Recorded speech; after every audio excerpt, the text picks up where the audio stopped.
2017년 1월 1일이 주일이었어요. 그 1월 1일 주일에 다음 교회가 시작되었고 첫 주일 예배를 그때 드리기 시작했습니다. 그리고 그 첫 주일 예배부터 8주 동안 우리 교회 방향성이며 저의 목회 철학인 교회론에 대해서 8주 동안 함께 말씀을 나누었습니다. 여러분, 이 땅에 교회가 참 많죠. 이 땅에 교회가 정말 많이 존재하고 있습니다. 그럼에도 불구하고 제가 또 교회를 세워야겠구나라고 마음의 결정을 내릴 수 있었던 이유는 성경에서 말씀하고 있는 그 온전한 교회를 한번 세워봐야겠다라는 생각 때문에 개척에 대한 용기를 낼 수 있었습니다. 간략하게 제가 생각하는, 성경에서 말씀하고 있는 온전한 교회는 이런 교회다라고 생각하는 거 간략하게 정리해서 말씀드리면, 교회는 교회다워야 되고, 목사는 목사다워야 되고, 성도는 성도다워야 되는데, 그렇게 다움의 모습을 이 땅에 존재하는 교회들에서는 참 찾아보기가 힘들다는 것이죠. 없다는 것이 아닙니다. 찾아보면 분명히 그렇게 다움을 추구하면서 교회를 세워가고 목사다워지고 성도다워지기 위해서 몸부림치는 교회들이 있을 겁니다. 근데 찾기가 너무 어렵다는 거죠. 그래서 말씀과 기도를 붙들고 목사다워지고 성도다워지고 교회다워지기 위해서 한번 몸부림쳐보자, 그런 교회 한번 세워보자 라는 생각을 가지고 7명의 개척 멤버들과 함께 3년 8개월 동안 그 방향성으로 지금까지 달려왔습니다. 여러분, 처음 우리 교회 시작할 때 저희 부부를 포함해서 7명이었어요. 어른 성도들 7명. 그 7명이 8주 동안 이 교회론을 나누었습니다. 여러분, 그런데 지금 한국 교회가 돌아가고 있는 모습들 보고 있으면 목사와 또 여러 교회의 잘못들에 대해서 기독교 공동체가 그들을 올바로 치리하지 못하고 그들을 올바로 바로 세우지 못해서 교회가 굉장히 위기를 겪고 있다는 생각이 계속해서 머릿속에서 떠나지 않고 있습니다.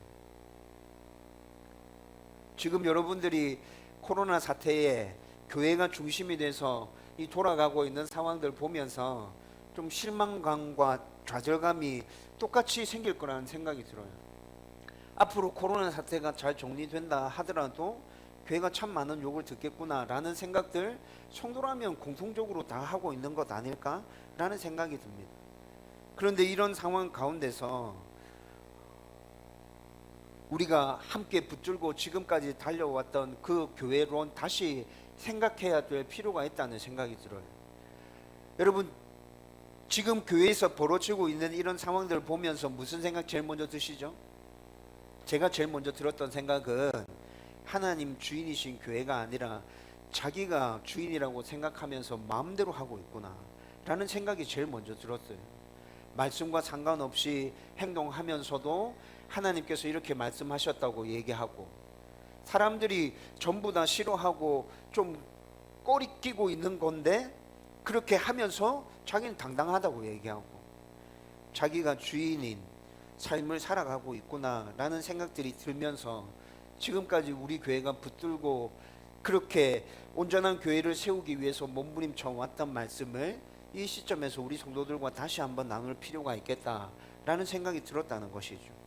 그리고 또 이 말씀을 나눠야겠다 생각한 이유는 개척하고 난 다음에 3년 8개월이 지나는 동안에 굉장히 빠른 속도는 아니었지만 하나님께서 우리 교회 가운데 정말 은혜를 많이 주셨어요. 건강하게 자라고 성장했잖아요. 여러분, 제가 지금 숫자적으로만 생각해 보니까 3년 8개월 지나는 동안에 한 5배 정도 숫자가 성장했어요. 우리 지금 어른들 예배 드리고 있는 숫자만 30대 중반이거든요. 35명, 36명, 우리 성도들 다 오면 이렇게 돼요. 중학생들까지 포함해서 그렇게 되는데 7명으로 시작했는데 그 정도 됐다면 3년 8개월 지나는 동안에 5배가 숫자적으로 늘었다는 결론에 도달하잖아요. 여러분, 이렇게 숫자가 늘어남에 따라서 교회 방향성에 대해서 모든 성도들이 다시 한번 나누고 같은 방향을 바라보면서 나가면 좋겠다라는 생각도 들었죠. 여러분, 제가 교회를 개척하고 교회를 시작하면서 제가 품었던 소원 중에 한 가지가 내가 목회하는 동안에 우리 성도들과 나와 같은 방향을 바라보면서 걸어갈 수 있었으면 좋겠다. 속도가 느려도 된다. 그런데 우리 성도들이랑 내가 같은 방향을 보면서 걸어갈 수 있다면 교회를 정말 건강하게 세울 수 있지 않을까? 그런 생각들을 하면서 시작했는데 지금 숫자적으로 그렇게 늘어났다면 이 시점에서 다시 우리 교회의 전체적인 방향성과 제 목회 철학이 무엇인지 함께 나누고 우리가 하나 되어서 한 방향을 바라보면서 갈 수 있으면 좋겠다라는 생각이 이 시점에서 다시 들었다는 것이죠. 여러분, 몇 주 동안 우리는 교회론에 대해서, 교회 방향성인 교회론에 대해서 저와 여러분들이 함께 말씀을 나눌 것입니다. 여러분, 이 말씀을 다 나누고 난 다음에 홈페이지에 들어가서 다움이라는 교회 이름이 가지고 있는 의미를 다시 한번 천천히 읽어보십시오. 교회 홈페이지에 다움이라는 이름이 가지고 있는 의미가 해석되어져서 올라가 있습니다. 그리고 우리 교회의 표가 세상 속의 그리스도인이죠. 여러분, 교회론 말씀을 몇 주 동안 함께 듣고 다움의 이름이 가지고 있는 그 의미들을 다시 찬찬히 읽어보고 우리 교회 표어인 세상 속의 그리스도인 이것들을 하나로 연결해서 종합적으로 생각해 보면 내가 어떤 성도가 되어야 할 것인지, 이 땅 가운데서 내가 어떻게 살아야 할 것인지에 대해서 여러분 머릿속에 생각나는 것이 있을 것입니다. 여러분, 그렇게 살아가십시오. 몸부림치면서 그렇게 살아가십시오. 제가 목사다워지기 위해서 그렇게 살아가기 위해서 몸부림칠 것이고, 여러분들이 정말 성도다워지기 위해서 말씀을 나눈 것대로 그렇게 몸부림치며 살아간다면 우리 교회는 건강한 교회 될 것이고 여러분들은 건강한 성도로 세워질 수 있을 것입니다. 이런 은혜가 넘쳐나기를 주님의 이름으로 축원드립니다. 우리가 사는 세상이 현대화되면서 많은 일이 세분화되기 시작했죠. 그러면서 등장한 문제 중에 하나가 주인이 누구냐라는 이 문제가 굉장히 중요하게 등장했습니다. 여러분, 옛날부터 물건이나 집이나 차나 땅이나 이런 모든 것들은 주인이 누구냐 하는 이 문제가 중요했죠. 그런데 요즘 세상이 현대화되고 많은 일이 세분화되기 시작하면서 추상적이거나 지적인 부분에 있어서까지 주인이 누구냐라는 이 문제는 굉장히 중요해졌습니다. 예술 작품과 관련해서 누구의 작품이냐, 이 문제가 굉장히 중요하죠. 누구의 작품이냐에 따라서 수십억 원에서부터 몇만 원까지 차이가 확 나죠. 출판물, 영상물, 디자인 이런 것과 관련해서 주인이 누구냐라는 문제는 굉장히 중요해져서 요즘엔 주인의 허락 없이 함부로 이런 것들을 쓰면 저작권에 다 걸리게 됩니다. 여러분, 그런데 주인이 누구냐라는 이 문제가 왜 이렇게 중요할까라는 것에 대해서 생각해 보신 적이 있나요? 주인이 누구냐, 이 문제가 왜 중요하지? 여러분, 세상적인 관점과 성경적인 관점 모두 다 똑같이 주인은 누구냐라는 이 문제는 굉장히 중요하다. 근데 두 가지 부분에서 중요하다라고 말씀해 주고 있어요. 먼저 첫 번째는 소유권. 이게 내 거다. 여러분, 이게 내 거면 내가 원하는 것대로 이것을 사용할 수 있죠. 여러분, 이게 내 거면 이것을 사용해서 이익을 창출할 수도 있습니다. 그렇죠? 여러분, 내가 원하는 그것이 나의 사유재산이 되어서 내 생활을 더 윤택하고 편안하게도 만들어 줄 수 있어요. 여러분, 그렇기 때문에 소유권적인 문제에 있어서 주인이 누구냐라는 이 문제는 굉장히 중요하다는 것입니다. 두 번째는 책임이라는 부분에 있어서 주인은 누구냐라는 부분이 굉장히 중요합니다.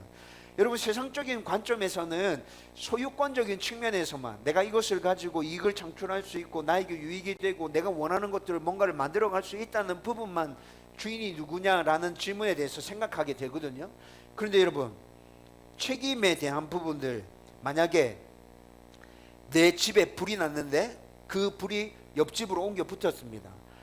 화재가 진화되고 난 다음에 그 불에 대한 책임이 누구한테 오는 겁니까? 처음에 불이 발생했던 집주인에게 책임이 오는 거죠. 옆집에 손해입은 것까지 집주인이 모두 다 배상해 줘야 됩니다. 법적인 책임까지 짊어지게 되죠. 여러분, 내 차가 안전장치를 걸어놨는데 이게 뭔가 문제가 생겨서 안전장치가 풀리면서 사고를 냈습니다. 그러면 여러분, 그 차 주인이 그 사고에 대한 책임을 지는 거잖아요. 그렇죠? 여러분, 책임이라는 부분에 있어서도 주인이 누구냐라는 이 문제는 굉장히 중요하죠. 네, 굉장히 중요해요. 여러분, 성경에서도 이와 똑같이 얘기하고 있습니다. 여러분, 성경에 말씀하는 것, 이 세상의 주인, 우리가 가지고 있는 것의 주인, 근본적으로 누구라고 얘기하고 있어요? 하나님이시라고 얘기하고 있죠. 그리고 하나님께서 이 세상에서 살아가고 있는 우리에게 일정 부분을 맡기셔서 네가 주인으로서 한번 관리해봐 라고 우리에게 그 권한을 부여해 주셨습니다. 우리는 이걸 청지기 사명이라고 말합니다. 여러분, 그래서 성경은 근본적으로 모든 것의 주인이 다 하나님이심에도 불구하고 여러분, 소유권과 책임이라는 측면에서 우리가 가지고 있는 것에 대해서 주인의 행사를 한번 해봐 라고 성경에서도 말씀하고 있다고요. 그래서 출애굽기 21장 23절, 아니 21장에서 23장까지의 말씀을 쭉 읽어보면 내가 가지고 있는 짐승이나 어떤 것이 만약에 사고를 쳐서 상대방에게 피해를 입히면 그 피해를 어떻게 배상해 줄 것인가에 대해서 말씀해 주고 있어요. 여러분, 내가 가지고 있는 짐승이 밖에 나가서 사고를 쳤다. 그러면 주인이 내가 어떻게 배상하고 변상해야 될지에 대해서 성경이 말하고 있다. 그러면 청지기적인 측면에서 그 소유에 대한 주인이 나라는 것을 성경이 인정하고 있는 게 맞습니까? 맞죠. 민수기 33장부터 36장까지는 이스라엘 지파의 땅 분배가 나옵니다. 여기서부터 여기까지는 니네 지파 땅이다. 여기서부터 여기까지는 니네 지파 땅이다. 여러분, 이것도 성경에서 소유권을 지금 인정해 주고 있는 거잖아요. 신명기 14장 말씀에 보면 11조에 대해서 얘기합니다. 11조는 어떤 거예요? 청지기적인 측면에서 원래 내 건데 내가 니네들한테 한번 사용해봐라고 맡겼지. 그런데 너희들은 항상 인식하고 있어야 돼요. 본래 하나님 것인데 내가 지금 담당해서 관리하고 있는 것이다. 그것을 어떻게 표현해? 11조로 표현하란 말이죠. 이렇게 성경에서도 소유권이라는 측면에서 주인이 누구냐라는 부분에 있어서 우리에게 청지기적인 측면에서 주인이라는 것을 인정해 주고 있다는 것이죠. 여러분, 그러면 여기까지 쭉 설명해 드렸는데, 그러면 교회의 주인은 누구입니까? 주인이 누구냐라는 그 문제가 이렇게 중요하다면 그러면 교회의 주인은 누구지? 여러분, 이것도 역시나 소유권과 책임이라는 측면에서 중요하겠죠? 우리는 교회의 주인이 다 하나님이라고 받아들이고 있습니다. 소유권의 측면에서 하나님이 교회의 주인이라는 이게 왜 중요합니까? 주인이신 하나님께서 교회를 이용해서 이 땅 가운데서 자기가 실현시키고자 하는 것을 이루어가고 계시죠. 그게 뭐예요? 이 땅 가운데 하나님의 나라를 건설하는 일. 여러분, 그 최전선에 무엇이 있습니까? 교회가 있죠. 주인이신 하나님이 이 일을 이루시기 위해서 이 땅 가운데 교회를 세우셨다고요. 책임이라는 측면에서 교회 주인이 하나님이라는 거 왜 중요합니까? 교회에 일어나는 모든 문제들에 대해서 내가 책임진다. 너희들이 정상적으로 움직여갈 때 생겨나는 문제들 걱정하지 마라. 내가 주인이다. 내가 책임질 거야. 여러분, 교회의 주인이 하나님이시다라는 것도 소유권과 책임이라는 측면에서 생각해 보면 굉장히 중요한 문제죠. 그런데 교회 주인이 하나님이라고 제가 정의를 하면서 지금 이렇게 설명해 드렸는데, 잘 생각해 보면 여러분, 교회 주인이 하나님이시다라는 이 명제에 대해서 동의하는 것이 절대로 쉬운 일이 아닙니다. 왜 그렇습니까? 우리가 알고 있는 지식적인 측면과 세상에서 살아가고 있는 삶의 모습이 다르기 때문에 그렇습니다. 말은 하나님이 주인이시라고 얘기하는데 세상에서 살아가고 있는 모습, 실제로 교회 안에서 살아가고 있는 모습은 하나님이 주인이 아니라 우리가 주인인 것처럼 살아가고 있죠. 여러분, 그래서 이 문제는 절대 쉬운 문제가 아니라고요. 여러분, 이 문제를 다시 말씀에 근거해서 오늘 저와 여러분들이 함께 나누면서 교회의 주인은 하나님, 나의 주인은 하나님, 분명하게 정의되어지기를 주님의 이름으로 축원드립니다. 흔들리지 말아야 합니다. 여러분, 여기서부터 흔들리면 우리의 신앙 모든 것들이 다 무너져 내립니다. 교회의 주인이 누구냐, 이 문제를 본격적으로 다루기 전에 주인이 아님에도 주인 행세하고 있는 것부터 먼저 생각해 봐야 합니다. 여러분, 세상이나 교회나 주인이 아닌데 자기가 주인 행세하는 것은 불법입니다. 죄악입니다. 모든 교회가 이렇지는 않지만 주인이 아님에도 불구하고 주인 행세하고 있는 것들이 너무 많기 때문에 우리는 이런 것들에 대해서 함께 생각해야 되고, 내가 그렇게 살아가고 있지는 않은지, 내 신앙생활이 그런 건 아닌지에 대해서 우리는 진지하게 고민해야 돼. 다른 사람 보지 말고 나를 바라봐야 합니다. 나는 어떻게 하고 있지? 여러분, 첫 번째, 교회 주인이 아님에도 불구하고 주인 행세하고 있는 부류 목사들입니다. 여러분, 교회 목사가 주인이라고 생각하십니까? 다음 교회 손성훈 목사가 개척했으니까 손성훈 목사가 주인이야 라고 생각하십니까? 아니요, 절대로 그렇지 않습니다. 여러분, 에베소서 4장 11절에서 13절까지 말씀을 보면 예수님께서 교회를 세우시고 난 다음에 교회를 건강하게 세우기 위해서, 교회 안에 있는 성도들을 온전한 성도들로 세우기 위해서 하나님께서 목사를 중요한 직분으로 교회에 허락해 주셨다라고 말씀하고 있습니다. 선물이라고 얘기합니다. 교회의 목사가 존재하는 이유는 하나님께서 교회를 건강하게 세우기 위해서, 온전한 성도를 세우기 위해서 교회에 주신 선물, 이렇게 얘기합니다. 여러분, 그렇다고 교회 주인이 목사입니까? 아니요. 여러분, 초대교회 이후에 교회가 딱 시작되었을 때 교회를 세우는 데 있어서 중요한 역할을 담당했던 사람들은 사도들이었죠. 12사도들이 교회를 세우는데 굉장히 중요한 역할을 했습니다. 그 이후에 초대 교부들, 그리고 난 다음에 목사라는 직분이 생겨나면서 이후에 지금까지 교회를 세워오는 데 있어서 중요한 역할을 담당한 사람들이 누구입니까? 목사들 맞죠? 목사들이 지금까지 교회가 세워져 오는 데 있어서 중요한 역할을 담당했습니다. 그렇다고 목사가 교회 주인입니까? 아니요, 절대로 아닙니다. 여러분, 성경을 잘 읽어보십시오. 목사가 하나님의 말씀을 선포할 때 하나님께서 주신 권위가 목사에게 있다고 말씀하고 있나요? 그렇게 말씀하고 있죠. 목사에게 하나님께서 주신 권위가 있고, 말씀을 선포할 때 그 권위가 성도들에게 선포된다고 성경이 선언하고 있습니다. 그런데 그렇다고 목사가 주인입니까? 아니요, 절대 그렇지 않습니다.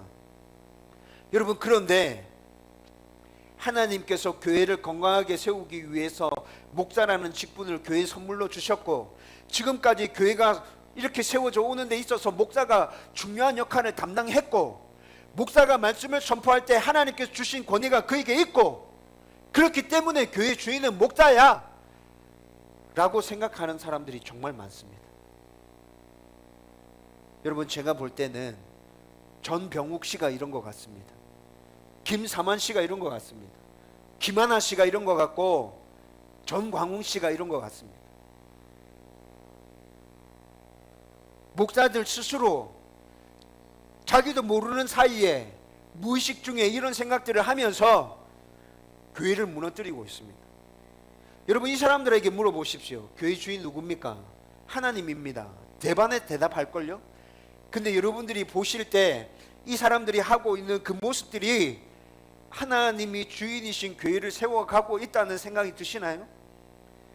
저는 이분들의 모습을 볼 때마다 그런 생각 단 1도 들지 않습니다. 여러분, 이분들 뿐만이 아니라 교회에서 터지는 여러 가지 사건 사고들을 우리는 접하잖아요. 여러분, 그런 사건 사고들을 접할 때마다 여러분 생각 속에 제일 먼저 떠오르는 건 뭡니까? 제 생각 속에 제일 먼저 떠오르는 건 저 목사가 저 교회 주인이네, 지 마음대로 하고 있네, 하나님께서 그렇게 말씀하신 적이 없는데. 제가 생각할 때는 저만 그렇게 생각하고 있는 게 아니라 아마 대부분의 성도들이 그렇게 사고치고 있는 목사들, 그렇게 문제 일으키고 있는 교회들을 바라보면서 저 교회 주인은 목사구나 라고 생각하지 않을까? 그런 생각이 듭니다. 여러분, 이렇게 이 사람들이, 목사들이 교회 주인이라고 자연스럽게 생각하는 이유는 뭘까요? 자기가 개척했는데 그 교회가 엄청나게 크게 컸어. 내가 개척한 건 아닌데 그 교회 청빙받아서 부임에 갔을 때는 그 교회가 조그만했는데 오랫동안 그 교회에서 목회하면서 그 교회가 정말 엄청나게 컸어. 그렇게 되고 나면 목사들이 자기가 주인 행세한다는 것이죠. 내가 이 교회를 어떻게 세웠는데 니네들이 알아? 내 생명을 여기다 쏟아 넣었어. 밤낮 잠도 못 자면서 내가 어떻게 이 교회를 세웠는데, 여러분 이런 생각들을 가지고 있으면서 은퇴할 때는 전별금을 얼마나 달라, 집을 어떻게 해달라, 차를 어떻게 해달라 그렇게 요구합니다. 그렇게 해주지 않으면 교회에 눌러 앉아서 교회를 힘들고 아프게 만듭니다. 그렇게 교회가 커지고 난 다음에 목사가 사고를 쳤는데 미안함은 눈꽃만큼도 없고, 성도들에게 미안합니다 사과하지 않고 하나님 앞에 나아가서 회개하지 않고 그냥 그렇게 내 교회인데 내 마음대로 하는데 니네들이 뭐? 라고 얘기하면서 그렇게 주인 행세하고 있는 목사들, 여러분 그 사람들이 그렇게 교회를 세워간 것이 자랑할 만한 것입니까? 아니요. 하나님께서 목사로 부르셨잖아요. 하나님께서 그에게 맡기신 소명이지 않습니까? 여러분 그들도 처음 시작할 때는 그것을 받아들이고 인정하고 정말 최선을 다해서 충성하며 헌신했을 거예요.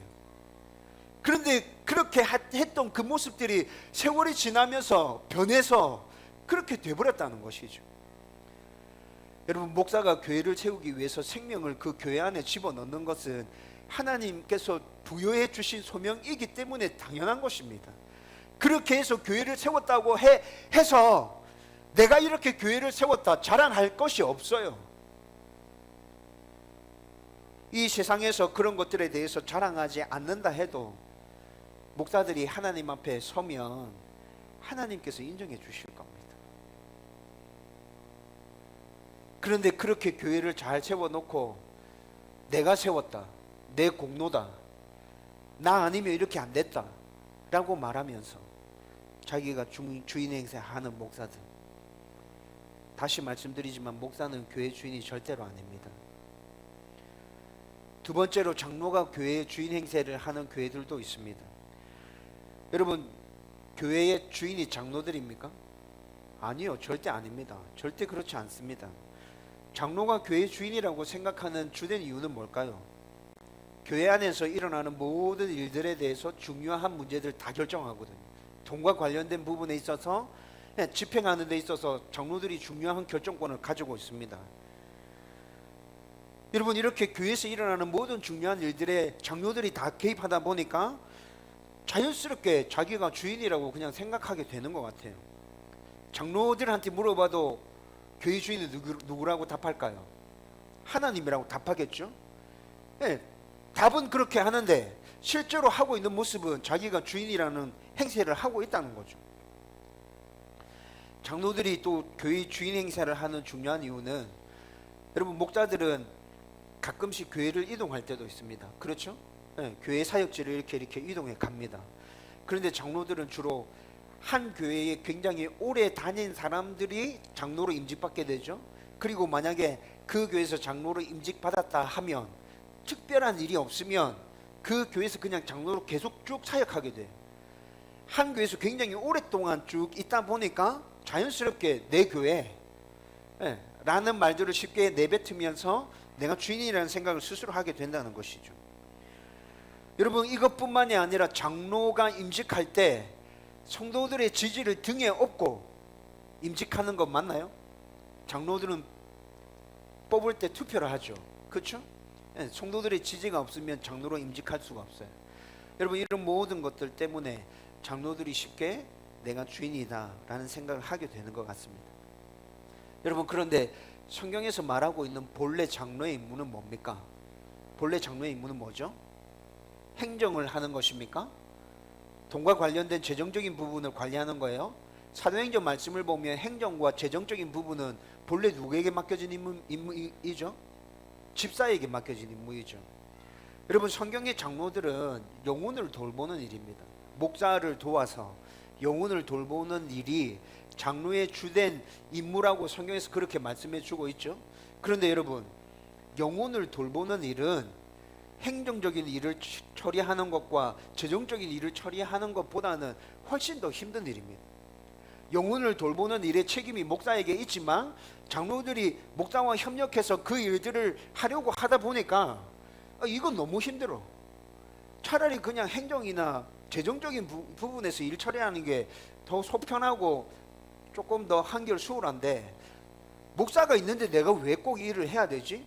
목사가 하면 되지 라는 생각들을 가지고 본래 임무를 뒷전으로 밀어놓고 계속 부차적인 일 쪽에 치중하다 보니까 그렇게 된다는 것이죠.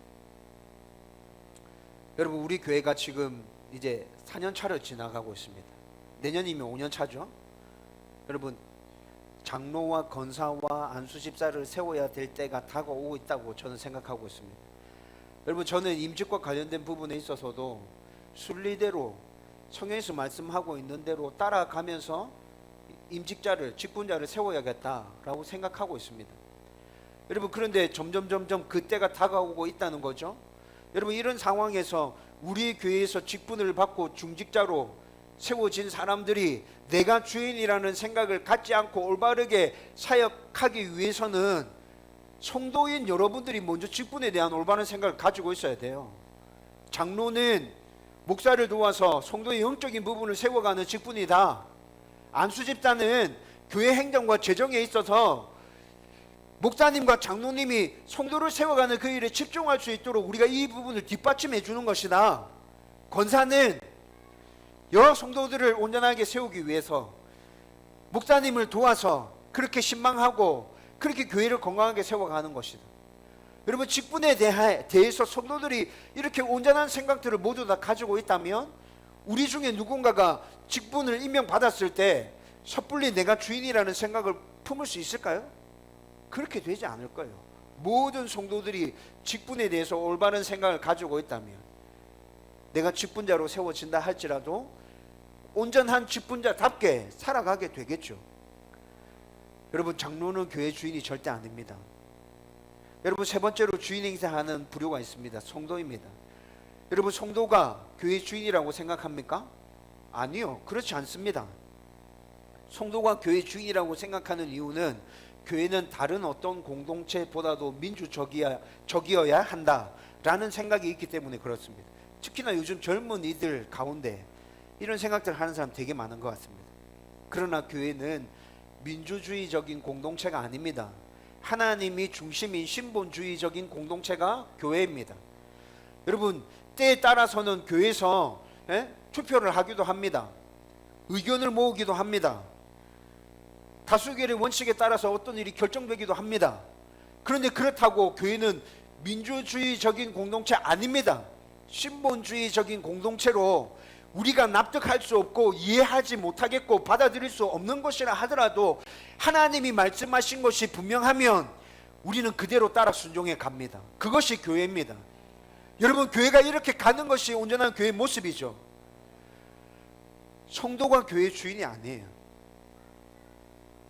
그러면 교회 주인은 누구입니까? 오늘 우리가 읽었던 말씀에서 분명히 그 답을 찾을 수 있습니다. 오늘 우리가 읽었던 말씀 18절 말씀에 보면 또 내가 내게 이르노니 너는 베드로라. 내가 이 반석 위에 내 교회를 세우리니 라고 말씀하고 있습니다. 가이사랴 빌립보에서 분명한 베드로의 신앙 고백을 들은 예수님께서 그 신앙 고백 위에 내 교회를 세우겠다 말씀하고 계신 것이죠. 여러분, 그런데 예수님께서 교회를 세우겠다 말씀하실 때 분명히 내가 라고 말씀하십니다. 여러분, 이거 헬라어로 살펴보면 예수님께서 직접 교회를 세우신다는 말입니다. 이뿐만이 아니라 예수님께서 세우신 이 교회는 예수님의 교회, 내 교회라고 말하고 있죠. 내 교회, 내가 교회를 세울 거고 그 교회는 내 교회야. 여러분, 이 말이 무슨 말이죠? 교회를 세우고 난 다음에 예수님이 교회의 소유권을 목자에게 넘긴다는 얘기입니까? 교회의 소유권을 장로에게 넘기는 겁니까? 아니요. 예수님이 직접 교회를 세우시는 거고 그렇게 세워진 그 교회는 예수님의 교회입니다. 헬라어로 보면 이게 명확하게 드러납니다. 여러분, 이뿐만이 아니라 18절 말씀에 세우리니 라고 미래형으로 얘기하고 있어요. 교회를 지금 내가 세우겠다 이렇게 말하는 게 아니라 너의 신앙 고백 위에 내가 교회를 세우리니, 이거 미래형이죠. 여러분, 그래서 교회가 언제 세워지죠? 예수님께서 십자가 지시고 죽으셨습니다. 부활하셨습니다. 승천하셨습니다. 성령이 강림했습니다. 그리고 난 다음에 교회가 세워지죠. 그렇죠? 예수님이 지금 세우겠다 말씀하고 있는 이 교회는 미래에 세워지는 교회에 대해서 얘기하고 있어요. 그리고 교회가 그렇게 세워지고 난 다음에 지금까지도 계속해서 교회가 세워져 왔습니다. 예수님은 지금까지 세워진 모든 교회에 대해서 내가 세우리니 라고 말씀하고 계십니다. 그래서 에베소서 1장 22절과 골로새서 1장 18절 말씀에 보면 교회의 주인 되신 예수님을 교회의 머리로 표현하고 있습니다. 여러분, 이런 말씀들을 다 무엇을 설명해 주는 거죠? 여러분, 머리가 온몸을 제어하고 통제하잖아요. 예수님이 머리래. 이게 무슨 말이에요? 주인이신 예수님께서 교회의 모든 것들을 다 통제하셔. 예수님이 주인이야. 너희들은 절대 이거 잊어버리면 안 돼. 이 의미에서 지금 에베소서 1장과 골로새서 1장에 교회의 주인, 교회의 머리, 예수님이라고 설명하고 있다니까요. 여러분, 이렇게 성경을 쭉 천천히 살펴보면 교회의 주인은 분명히 삼위 하나님이시라고 분명하게 선언하고 있습니다. 다시 말하는데 교회의 주인은 목사가 아닙니다. 장로가 아닙니다. 성도가 아닙니다. 하나님이십니다. 그래서 다음 교회가 하나님이 주인이신 교회로 세워지길 간절히 소망하는 것입니다. 여러분, 제가 정말 많이 쓰는 단어, 문장 여러분 알고 계십니까? 단어는 몸부림, 문장은 어떤 문장이죠? 하나님 주인이신 교회. 여러분, 제가 진짜 많이 쓰는 단어입니다. 앞으로 여러분들은 저와 함께 신앙생활 하는 동안에 이 단어와 이 문장을 계속 듣게 될 것입니다. 단 한순간도 우리는 교회의 주인이 하나님이시다라는 이 사실을 잊어버리면 안 됩니다. 이 사실을 잊지 않기 위해서 우리는 몸부림쳐야 합니다. 다음 교회뿐만이 아니라 이 세상에 존재하는 모든 교회가 하나님 주인이시다. 하나님 다스리시고 통치하신다. 여러분, 저와 여러분들이 이런 생각을 굳게 붙들고 이 다음 교회를 하나님 주인이신 건강한 교회로 세워갈 수 있기를 주님의 이름으로 축원드립니다. 여러분, 그런데 우리가 이렇게 하나님 주인이신 교회를 저와 함께 건강하게 세워가야 하는 이유는 뭘까요? 목사님 금방 설교할 때 하나님께서 교회를 건강하게 세우기 위해서 성도들을 온전한 하나님의 백성으로 세우기 위해서 교회의 목사라는 직분을 선물로 주셨다고 했잖아요. 그러면 목사가 교회를 건강하게 세워가야 하는 것 아닌가요? 왜 우리까지 집어 끼워 넣어요? 이렇게 생각할 수 있어요. 여러분, 그런데 성경은 하나님이 주인이신 건강한 교회를 세워가는 이 사명을 목사에게만 맡기지 않았습니다. 성도에게도 똑같이 맡기셨다는 거죠. 그것을 오늘 말씀에서도 확인할 수 있습니다. 여러분, 19절 말씀에 보면 내가 천국 열쇠를 내게 주리니 내가 땅에서 무엇이든지 매면 하늘에서도 매일 것이요 내가 땅에서 무엇이든지 풀면 하늘에서도 풀리리라 하시고 이렇게 말씀하고 있어요. 여러분, 여기서 말하는 천국은 교회를 말하는 것입니다. 교회. 천주교에서는 이 말씀을 근거로 해서 예수님이 지금 베드로에게 교회에 대한 모든 권한을 주셨다 이렇게 얘기합니다. 그리고 베드로의 뒤를 잇는 교황이 그 권한을 부여받았다고 믿고 있습니다. 그래서 교황의 말이 절대적이죠. 그렇지만 개혁주의 신학에서는 당시에 제자들을 대표해서 예수님께서 베드로의 이름을 언급하고 있는 것이고 이후에 세워질 예수님의 모든 제자들에게 지금 이 말씀을 똑같이 하고 있는 거야. 개혁주의 신학자들은 이렇게 해석한다고요. 여러분, 가이사랴 빌립보에서 베드로가 신앙 고백을 했을 때 베드로 혼자 있었습니까? 12 제자들이 다 같이 있었습니다. 여러분, 예수님께서 베드로의 신앙 고백을 듣고 베드로야 하면서 이야기하셨지만 개혁주의 신학자들은 이것을 베드로에게만 말씀하시는 것이 아니라 그 자리에 있었던 모든 제자들에게 12 제자들에게 예수님이 동일하게 말씀을 하시는 것이다 이렇게 받아들인다는 거죠. 그리고 이후에 세워질 예수님의 제자들, 예수님을 믿고 예수님의 가르침에 따라서 살아가기 위해서 순종하고 이 땅 가운데 하나님의 나라 세우기 위해서 몸부림치는 그 모든 사람들이 예수님의 제자들이죠. 그 사람들에게도 동일하게 이 말씀을 똑같이 하고 계시다. 개혁주의 신학자들이 이렇게 해석하는 것입니다. 여러분, 교회 열쇠를 가지고 교회를 묶고 푼다는 말은 또 무슨 말이에요? 19절 말씀에 보면 무엇이든지 매면 하늘에서도 매일 것이요 무엇이든지 풀면 하늘에서도 풀릴 것이다, 이렇게 말씀하고 있잖아요. 여러분, 교회는 하나님께서 하나님의 말씀을 허락해 주셨죠. 그 말씀이 선포되어집니다. 그리고 그 말씀에 따라서 누군가가 잘못하면 권면하게 되고, 권면을 받아들이지 않으면 치리하게 됩니다. 여러분, 교회 안에 하나님께서 주신 이런 권한들이 있어요. 그렇죠? 매고 푼다는 말이 무슨 말이에요? 내가 너희들에게 교회 안에 준 이런 권한들을 가지고 말씀을 가지고 매면 하늘에서도 똑같이 매일 거야. 너희들이 정당하게 말씀을 가지고 그렇게 한다면 매면 하늘에서도 매인다, 풀면 하늘에서도 풀린다. 여러분, 지금 이 얘기를 하고 있는 것이에요. 여러분, 그런데 예수님께서 지금 이렇게 얘기하고 있는 이것도 주인에게 권리의 권한을 위임받은 청지기의 역할을 벗어나지 않는 범위 안에서 지금 예수님이 이렇게 얘기하고 계시는 거라고. 여러분, 그런데 지금 이 시대에 예수님을 주로 고백하는 모든 사람들이 예수님의 제자이지 않습니까? 그렇죠? 그렇다면 이 말씀이 지금 누구에게 주어진 것이죠? 제자로 살아가기 위해서 애쓰고 있는 저와 여러분들에게 모두 다 똑같이 이 말씀이 주어졌다는 것입니다. 여러분, 우리 모두는 하나님이 주인이신 교회를 건강하게 세워가야 될 책임과 의무가 있습니다. 여러분, 이 책임과 의무를 모두 다 인식하고 힘을 모아서 함께 하나님 주인이신 교회를 세워가야 합니다. 그렇게 서는 교회가 하나님이 진짜 주인이신 건강한 교회라는 것이죠. 마지막으로 또 한 가지만 더 생각해 보십시다. 그러면 나의 주인은 누구입니까? 하나님 교회 주인은, 아니 목사님 교회 주인은 하나님이시라 그랬는데, 그럼 내 주인은 누구죠? 오늘 본문에 사용되고 있는 교회라는 단어의 헬라어는 에클레시아입니다. 에클레시아라는 이 단어의 뜻은 부름받은 사람들의 모임이라는 뜻을 가지고 있습니다. 여기서 말하고 있는 부름받은 사람들은 누구입니까?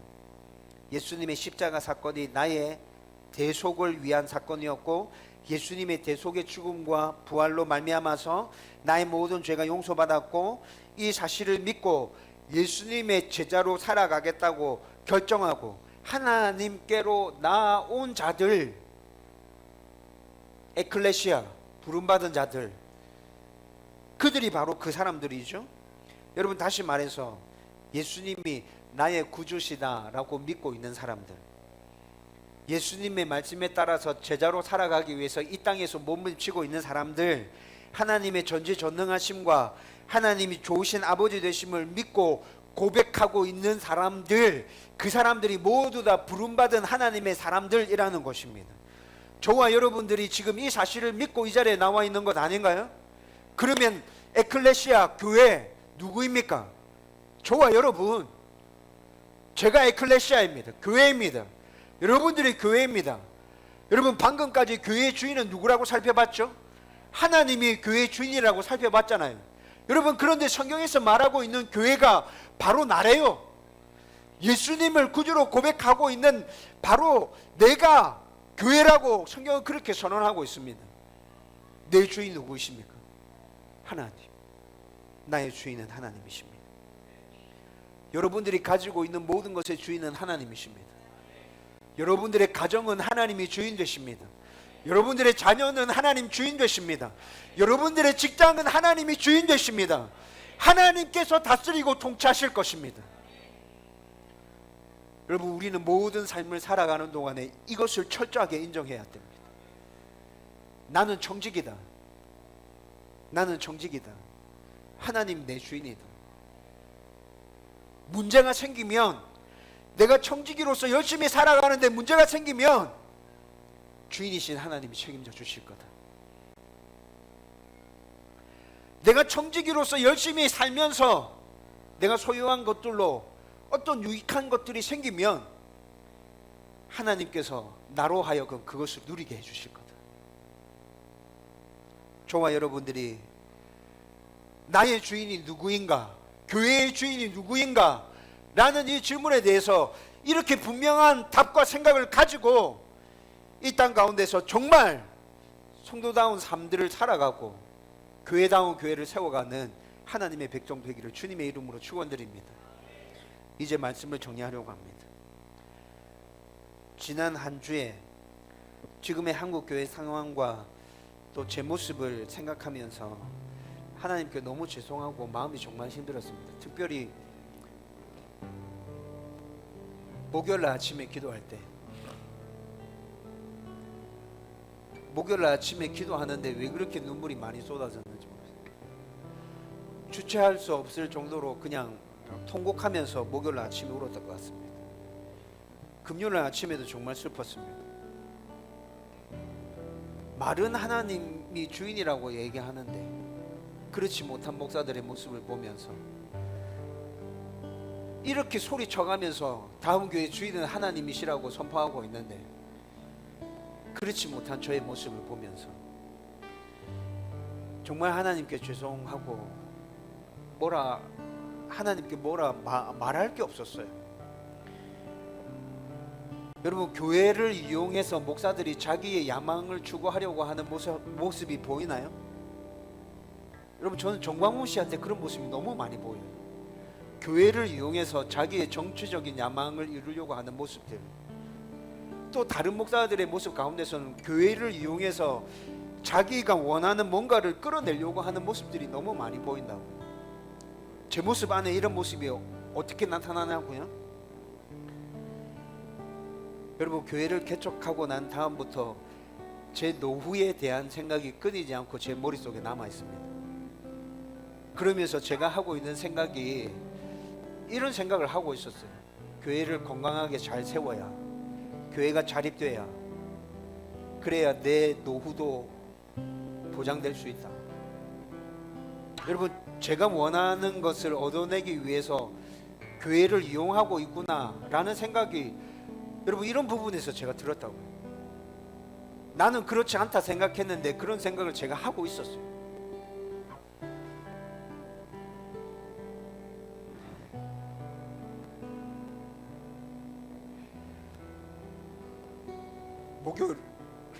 목요일 아침에 기도하다가 이 생각이 들었는데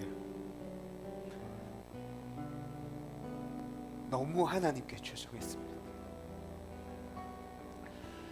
그런 걸 생각하기 이전에 하나님께서 나에게 교회를 어떻게 세우라 하셨는지 그냥 온전히 거기에 집중하고 가야 되는데 내 생각 속에 왜 이런 생각들이 돌아가고 있을까?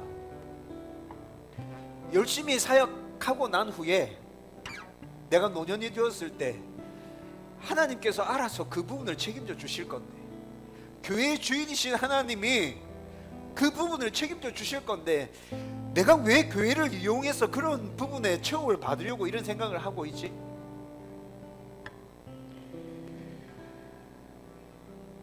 여러분, 그러면서 목요일 아침에 다시 들었던 생각이 교회론을 다시 나누어야겠다. 교회의 주인이 하나님이심에 대해서 다시 나누어야겠다는 생각이 너무 강하게 들었어요. 여러분 모습을 찬찬히 살펴보십시오. 여러분 안에 이런 모습들 아마 있을 겁니다.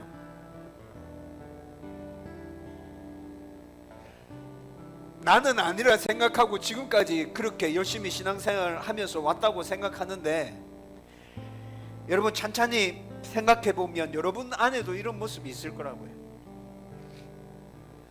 여러분, 이런 부분에 대해서 우리 다시 고백하십시다.